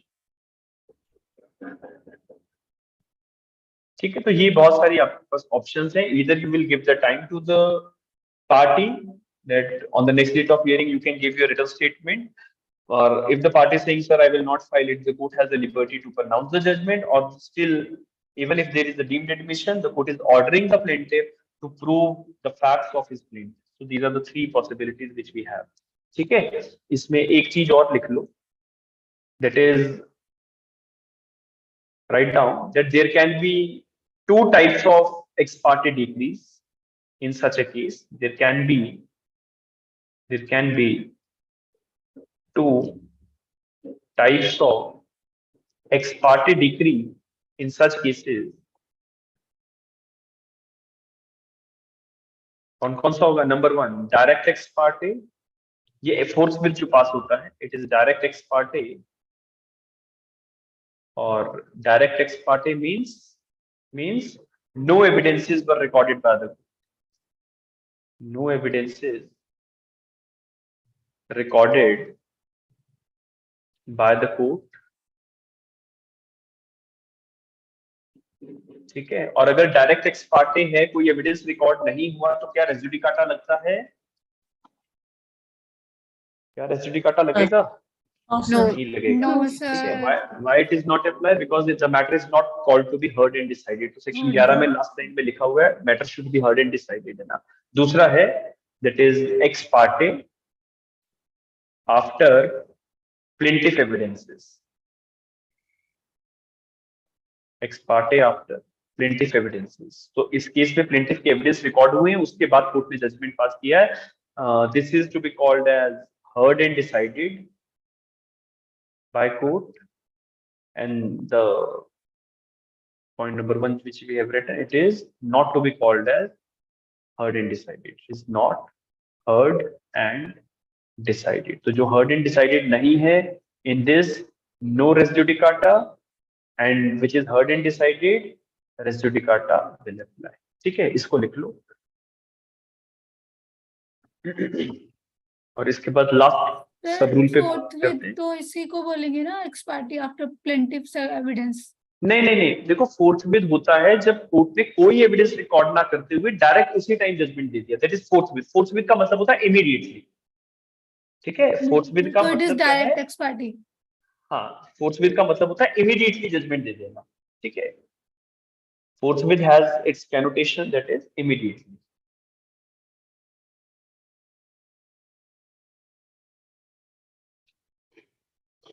ठीक है, once you are done please let me know. तो 5 minute हमारे पास और है, तो हम सब rule 3 discuss करते हैं. उसके बाद कल आप लोगों का इसका ऑर्डर 8 का रिवीनिंग, जो ऑर्डर नंबर 8 रूल नंबर 9 और 10 में 9 10 तो हम कर चुके हैं, रूल नंबर 9 डिस्कस करेंगे और फिर आपके डाउट्स एक्सेट्रा का काम रहेगा. ठीक है, और प्लेट और रिटर्न स्टेटमेंट के थोड़े से रूल्स मुझे आपको रिलेट करने हैं. तो कल की session I think it will be from 5 to 7. ठीक है, कल 5 बजे से लेके 7 बजे तक हम बैठेंगे.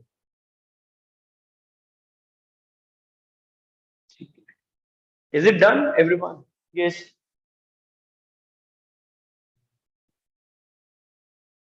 लिख लिया सभी लोगों ने? Yes. हाँ, बोलिए. कल एक्स्ट्रा क्लास है.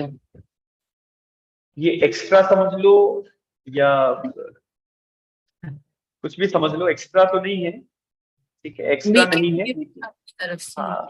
नहीं, वीकेंड पे हर वीकेंड पे छुट्टी करना ना कुछ जम नहीं रहा. ठीक है, I am saying weekend gift आपकी तरफ से. हाँ, वीकेंड गिफ्ट समझ लो, मतलब गिफ्ट तो नहीं है, गिफ्ट इज विदाउट कंसिडरेशन ना. तो क्लास हमारी तो गिफ्ट नहीं होती, लेकिन ये कि we are putting extra time so that the CPC should be completed on time. ठीक है, तो इसलिए अब कोशिश करेंगे कि हम वीकेंड्स पे भी सेशंस रखें. ठीक है, चलिए let us have the discussion over the last सब रूल, दैट इज सब rule number 3. I am removing this slide है ना. ठीक है, चलिए लुक, थोड़ा सा ध्यान से समझना चीज को, इंपॉर्टेंट है. एविडेंसेस की रिकॉर्डिंग का प्रोसेस आपको एक छोटा सा समझाने वाला हूं. लुक, स्क्रीन पे फोकस करो, फिर उसके बाद 2-4 लाइनें वो लिखवा दूंगा. It is order 8 rule 5 sub rule 3. Order 8 rule 5 sub rule 3. ये ऑर्डर 8 इस तरह से है. देखो हुआ क्या, that if the court has ordered, if the court has ordered the plaintiff to prove his facts या फिर to prove his cause of action by evidences in court, to prove his cause of action by evidences in court. तो इस situation में अब court कर तो सकता है ये, because court has the discretion to do it, even though there is a deemed admission. If the court has ordered the plaintiff to prove his facts or cause of action by the evidences in the court, though there is the deemed admission, though there is the deemed admission done by defendant. तो इस process को मैं आपको समझा रहा हूं कि ये अब अगर कोर्ट एविडेंस रिकॉर्ड करवाने के लिए ऑर्डर दे ही रहा है तो क्या क्या चीजों को हम ध्यान में रखते हैं. I will make a flow chart, you people just try to understand by way of that only. ठीक है, लिख लिया ना ये सब. इट इज लाइक दिस, ध्यान से समझना और कॉपी पे अच्छे से बना लिया करो. ठीक है, रजिस्टर कितना कितना बन गया? एक रजिस्टर तो आई थिंक खत्म हो जाना चाहिए अभी तक. यस सर, 5-6 पेजेस बचे हैं बस. देखो मतलब विद सीपीसी बड़ा हम लोग जब पढ़ते थे तो वी हैव टू सी कि मोटा रजिस्टर रखे ताकि एक ही रजिस्टर में सारा कंपाइलेशन जो है वो तैयार हो जाए. ठीक है, अगर आप छोटे रजिस्टर रखोगे तो दो की जगह 3 भी लग सकते हैं, क्योंकि अभी 50 सेशन लगभग और है। ठीक है, चलिए, so there is a plaint, there is a cause of action of the plaintiff, like plaintiff is saying I had a claim of ₹5 lakh। ठीक है, he is saying कि मुझे डिफेंडेंट से 5 लाख रुपया लेना है। Defendant comes to the court, defendant comes to the court, और या तो ऑर्डर 5 के सब रूल 1 के अंदर, सॉरी ऑर्डर 8 के रूल 5 के सब रूल 1 के अंदर चला गया, या फिर सब रूल 2 के अंदर चला गया। Now you people know what is there in sub rule 1 and सब रूल 2, है ना। In order 8 rule 5 sub rule 1 में क्या है कि उसने रिटर्न स्टेटमेंट का ड्राफ्ट प्रॉपर नहीं बनाया था, और इन sub rule 2 what is the point, that he is not giving the return statement. दोनों अलग अलग चीजें हैं ना, यस और नो। ऑर्डर 8 रूल 5 या तो सब रूल 1 चलेगा या सब रूल 2 चलेगा, दोनों में ही कौन सा कॉन्सेप्ट आप लोगों ने पढ़ा? Deemed admission. डीम्ड एडमिशन, दोनों में ही डीम्ड एडमिशन है। ऑर्डर 8 के रूल 5 के सब रूल 1 की एप्लीकेशन उस सिचुएशन में होती है when return statement is not drafted properly, और ऑर्डर 8 रूल 5 सब रूल 2 चलता है when defendant is not giving written statement. ठीक है, दोनों में से कोई भी सिचुएशन आ सकती है, दोनों में डीम्ड एडमिशन का कॉन्सेप्ट अप्लाई होता है। Now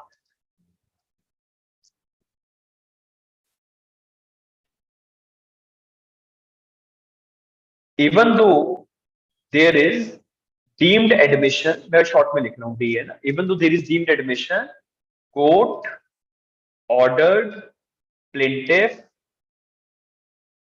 to prove his cause of action. ठीक है, ये प्रोवाइजो में चले गए हम, सेक्शन 58 का प्रोवाइजो या ऑर्डर 8 रूल 5 सब रूल 1 या सब रूल 2 का प्रोवाइजो, दोनों में एक ही बात है। Now the court has ordered the plaintiff, okay, Mr. Plaintiff, defendant is under the concept of deemed admission, but we are ordering you to prove your cause of action. You say, you prove that how you are entitled to 5 lakh rupees. आप बताओ कि आपको 5 लाख रुपए कैसे मिलने चाहिए। आप लिख तो रहे हो, लेकिन प्रूव करो। तो अब प्लेंटिफ को क्या करना है? The plaintiff will lead evidences. ठीक है कि नहीं? Plaintiff will lead evidences for this. Plaintiff को 5 लाख रुपया लेना है तो वो प्रूव करवाना पड़ेगा। प्रूव करवाने के लिए he has to lead the evidences in the court of law. What kind of evidences can be there in the court? It can be the plaintiff witnesses, oral evidences को आप कहते हो plaintiff witnesses, और it can be the documentary evidences. Either the plaintiff will give some documentary evidence in the court of law, or he is going to call up some witnesses in his favor, and those witnesses testimonies will be recorded in the court.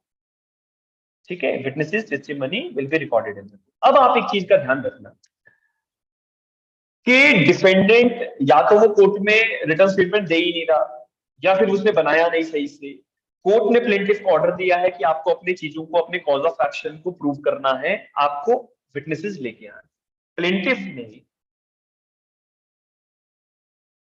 एक plaintiff witness number 1 और plaintiff witness number 2, इन दो लोगों को ये court में लेके आते हैं। इनका एग्जामिनेशन भी चीफ ऑन एफिडेविट होता है सिविल केसेस में, तो वो हुआ, और ये इनका चीफ एग्जामिनेशन कोर्ट के अंदर है। Now you people tell me, if the defendant is not there in the court of law, or if the defendant is not giving his written statement in the court of law, but still the court has ordered the plaintiff to prove his cause of action through witnesses or through documentary evidences, plaintiff अपने पक्ष में, अपने favour में 2 witnesses को लेके आया, PW1 and PW2। इनका chief examination तो प्लेंटिफ करवा लेगा, ठीक है, their chief examination will be there in the court। लेकिन क्या खाली चीफ एग्जामिनेशन के बेसिस पे एक विटनेस की क्रेडिबिलिटी पता लग जाती है?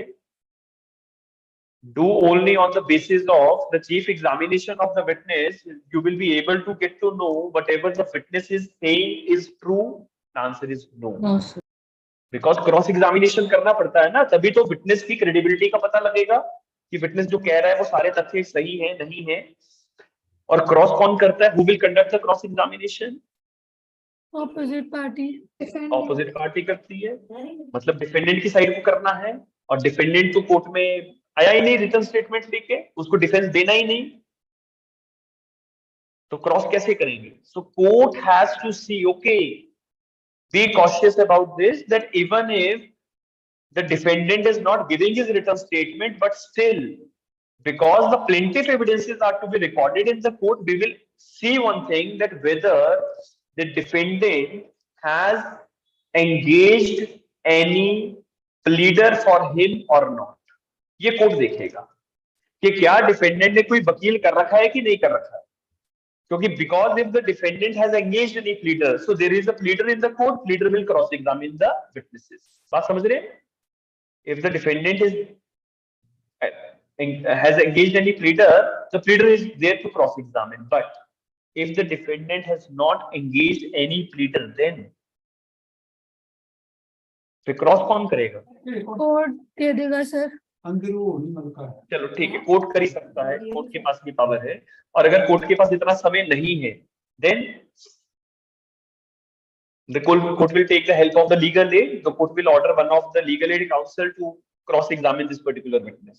ठीक है, तो कोर्ट अपने तरीके से एंगेजमेंट करवा लेता है, क्योंकि प्लेंटिफ के विटनेसेस रिकॉर्ड हो रहे हैं, तो उनका क्रॉस एक बहुत इंपॉर्टेंट है। और क्रॉस एग्जामिनेशन करने के लिए कोर्ट को ये देखना पड़ता है that do the defendant is being represented through any pleader or not. तो अगर प्लीडर है तो क्रॉस हो जाएगा, नहीं है तो कोर्ट कर सकता है। और अगर कोर्ट को लगता है कि मैं नहीं कर पाऊंगा, तो किसी लीगल एड से काउंसिल को हम एंगेज करवा के क्रॉस करवा लेते हैं। So that is there in sub rule number 3। ध्यान से पढ़ लो। In exercising its discretion under the proviso. Proviso में आप कब जाते हो? जब आप प्लेंटिफ को कहते हो कि अपने एविडेंसेस को प्रूव करो, तभी जाते हो ना प्रोवाइजो में। In exercising its discretion under the proviso, the court shall have due regard to the fact whether the defendant could have or has engaged a pleader. क्या डिफेंडेंट कोई प्लीडर करना चाहता है, किया है या कर सकता है कि नहीं, ये कोर्ट चीजें देखेगा, क्योंकि प्लीडर की जरूरत है क्रॉस एग्जामिनेशन के स्टेज पे। तो दैट इज द पॉइंट। ठीक है, तो इसमें बस एक लाइन लिख लो, that because the plaintiff witnesses are recorded in the court, because the plaintiff witnesses या plaintiff evidences लिखो, because the plaintiff evidences are to be recorded in the court, because the plaintiff evidences are to be recorded in the court, and it is also possible, that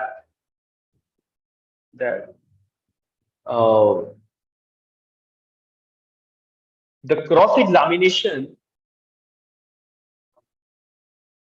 of the plaintiff witnesses is to be done. It is also required that the cross examination of the plaintiff witnesses is to be done. So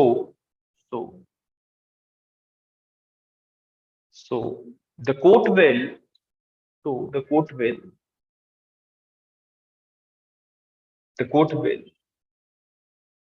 always consider that whether the court will always consider that whether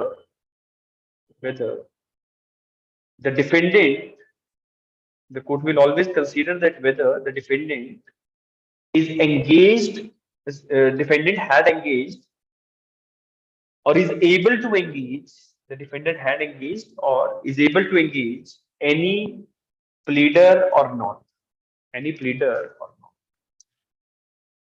Full stop. ठीक है जी, so this is the last point with respect to the concept of deemed admission. I hope you people are clear on the point. कोई भी doubt जितना अभी तक हमने किया है, if you have, you can raise in the tomorrow session. ठीक है, कल हम आधा घंटा सिर्फ डाउट्स ही लेंगे और 1-1.5 घंटे की क्लास रहेगी। ठीक है, जिसमें हम सब्सिक्वेंट प्लीडिंग्स का कॉन्सेप्ट पढ़ेंगे। हाँ जी, पूछिए। So in case the defendant has already engaged a pleader, then that pleader is going to cross-examine. Yes. But in the defendant hasn't engaged any pleader, in that case, court is going to engage a legal aid for the defendant. Yes, the court will see whether the defendant want to engage his own pleader. The court will say, okay, we are giving the time, you can engage your pleader, and cross-examination will be done after that. And if the defendant is of the view that I cannot engage any pleader, so court will engage a counsel from the legal aid. वो defendant के behalf पे ना. हाँ, defendant के behalf. ठीक है. Yes, Prathamesh. एक minute चित्रुका. Practice what we do when such a ex parte order or no WS order is passed against defendant. The defendant prefers the application to set aside that ex parte order. So वो अलग चीज है Prathamesh. That is a different thing. You are talking about order 9, rule 6 and 7. ठीक है, तो वो हम अभी next classes में discuss करेंगे. Okay. अभी point नहीं आना है. तो एक और छोटी सी चीज आपने पहले बोला था कि the defendant appears in the court but he is not interested to take the defence. तो अगर आप कोर्ट में अपेयर कर रहे हो are bound to file the written statement ना. ऐसे तो आप नहीं कर सकते कि I am not interested to take the defence. नहीं देखो, if the defendant does not want to take any defense, he can say that I don't want to file the written statement. Defendant को written statement देना उसका matter of right है, लेकिन देना या ना देना ये defendant की मर्जी है. ठीक है, we are giving him time that if you want to give the written statement you can give it. ठीक है, आप अगर ऑर्डर 5 का रूल 1 पढ़ेंगे तो वहां लिखा हुआ है रिटर्न स्टेटमेंट इफ एनी. ठीक है, अगर वो देना चाहता है तो दे सकता है, अगर नहीं देना चाहता तो मत दे. ऑर्डर 5 के रूल नंबर 1 में अपीयर होना पड़ेगा बिकॉज ऑफ समन्स. हाँ, क्योंकि आपको समन्स आए हैं तो आपको आना पड़ेगा. अगर आप समन्स के आने के बावजूद नहीं आते हो तो हम तो एक तो आपके अगेंस्ट एक्स पार्टे प्रोसीड तो कर ही जाएंगे. नंबर 2, आपके अगेंस्ट क्रिमिनल प्रोसिक्यूशंस भी हो सकती हैं. ठीक है, अंडर सेक्शन 174 है ना, वो सारा काम भी हो सकता है कि आप कोर्ट के प्रोसेस आने के बाद भी आप कोर्ट में नहीं आ रहे हो. Okay. तो वो एक अलग विषय है. इसलिए कोर्ट में आना आपकी ड्यूटी है. रिटर्न स्टेटमेंट देना या ना देना वो डिफेंडेंट की मर्जी. Okay, thank you. Yes Renuka, last 2 queries बचा मेरे. बाकी बच्चे अब वेट कर रहे हैं. 2 मिनट में मेरी दूसरी क्लास शुरू हो रही है. ठीक है. यस रेणुका.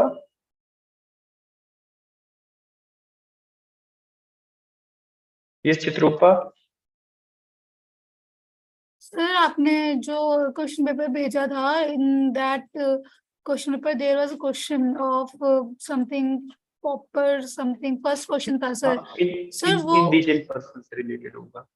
सर वो कुछ ऐसा होता है, वो फॉर्मर प्रॉपर समथिंग होता है सर, उसके बारे में. फॉर्मा प्रॉपर वो अलग चीजें हैं. अभी वो जब आप आओगे ऑर्डर नंबर 33 में तब पढ़ेंगे, अभी नहीं.